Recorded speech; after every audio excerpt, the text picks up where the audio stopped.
இந்த முழு நேர ஊழியத்துக்கு வர்றதுக்கு முன்னாடி பகுதி நேரத்தில் வேலை செஞ்சுட்டே கிட்டத்தட்ட நான் ஒரு 7 வருஷம் ஊழியம் பண்ணிட்டு இருந்தேன். அப்படி நான் ஒரு தனியார் நிறுவனத்தில் ஒரு பெரிய ஒரு ஒர்க்கை பண்ணி கொடுத்துட்டு இருந்தேன்.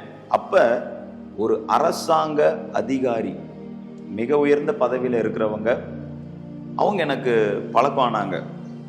அவங்களுக்கு பார்த்திங்கன்னா சைரன் வச்ச வண்டி இருக்கும், நிறைய ஆளுங்க இருப்பாங்க.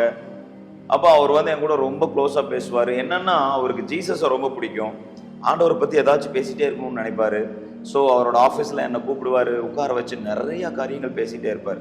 அப்போ சொன்னார், தம்பி எங்கேயாச்சும் நல்ல ப்ரேயர் பண்ணுற இடம் இருக்காப்பா, என்னை கூப்பிட்டு போறியானாரு. அதுக்கு முன்னாடி கிட்டத்தட்ட ஒரு 3-4 வருஷங்கள் நான் கண்ணீரோடு ஒரு இடத்துல ஜெபிச்சுட்டு இருந்தேன். யார் உதவி செய்வா, என்ன செய்வோம், எப்படி வாழ்வோம், என்ன பண்ணுவோம், ஒன்றுமே தெரியாது. I don't know anything about Christianity. I know only to pray to Jesus. ஆண்டவர்கிட்ட ஜெபிக்க மட்டும்தான் தெரியும் எனக்கு, மற்றபடி வேறு எதுவுமே தெரியாது. ஒரு நாள் அவரே சொன்னார், நான் வரேன்பா அப்படின்னு சொல்லிட்டு அவரை கூட்டிகிட்டு போய் அந்த இடத்துல முழங்கால் படியிட்டு கர்த்தரை நோக்கி கூப்பிட்டு ஜெபிக்கிறோம். ஆண்டவர் அந்த நாளில் இறங்கி வந்து பரிசுத்தாவினால நிரப்பினார். ஆண்டவர் பாருங்க எவ்வளோ வல்லமை உள்ளவர். ராஜாக்களோடு பிரபுக்களோடு நம்மை அமர பண்ணுகிற கர்த்தர். குப்பையிலிருந்து தூக்குவாருங்க. யார் எங்கிருந்து வருவாங்கன்னு தெரியாது.